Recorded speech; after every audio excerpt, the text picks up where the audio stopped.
Hello everybody, today I will tell you about Maoism, or Marxism-Leninism-Maoism as it's sometimes called. It's just a different word for the same thing.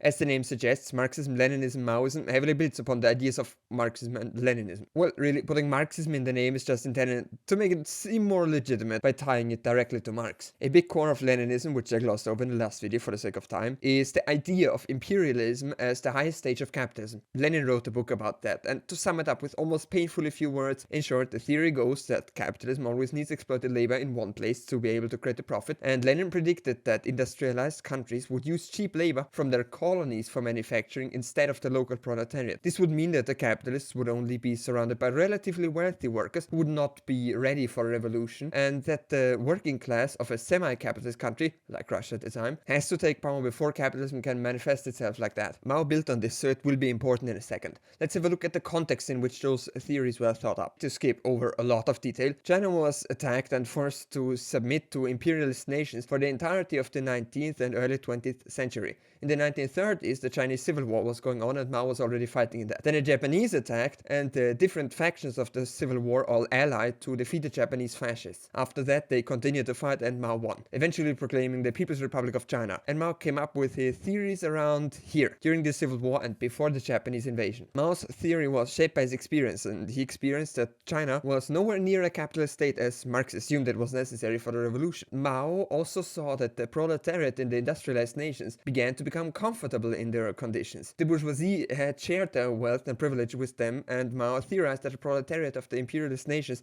may never rise against the bourgeoisie. On the other hand, Mao saw how much of the exploited labor of the world originated in poor countries like China at the time. So Mao noticed that A, his fellow Chinese weren't quite the industrialized workers Marx had wanted to lead the revolution, and B, that the industrialized workers may never start the revolution in the first place. Because of his experiences, Mao's theories changed. He moved away from the industrial workers as the driving force of revolution and towards the poor exploited farmers as the driving force. He also took notes from the model of the vanguard party Lenin had used and implemented those. During the Civil War, Mao relied on farmers to fight for him, and this convinced him that they would carry the revolution and liberate the people. Since it is widely believed that only capitalism can produce the abundance of resources socialism needs, Mao decided that a transformation from de facto feudalism to socialism was not possible since there was not enough wealth around to distribute. Because of this, Mao implemented a rule of the proletariat but allowed the bourgeoisie to continue to exist in the form of the national bourgeoisie. The national bourgeoisie was used as an ally to the working class during the liberation from imperialist rule. This was called New Democracy. Later, the bourgeoisie would be allowed to develop the nation under the rule of the proletariat. Once the industry of the country is sufficiently advanced, the proletariat takes over the means of production and uses them to liberate the proletariat of all nations. There are of course problems with this plan. The main one is that it can be very hard to judge when the industry is sufficiently advanced and can be given to the proletariat. And that's not to mention the fact that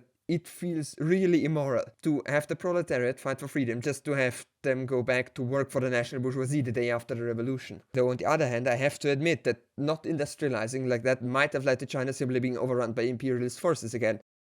Nowadays, Maoism is very popular with socialist parties, especially in the third world. China still holds on to those theories to some extent. China is often accused of betraying the revolution by allowing their national bourgeoisie to continue to develop industry, but looking at the theory they use, it seems like that was the plan?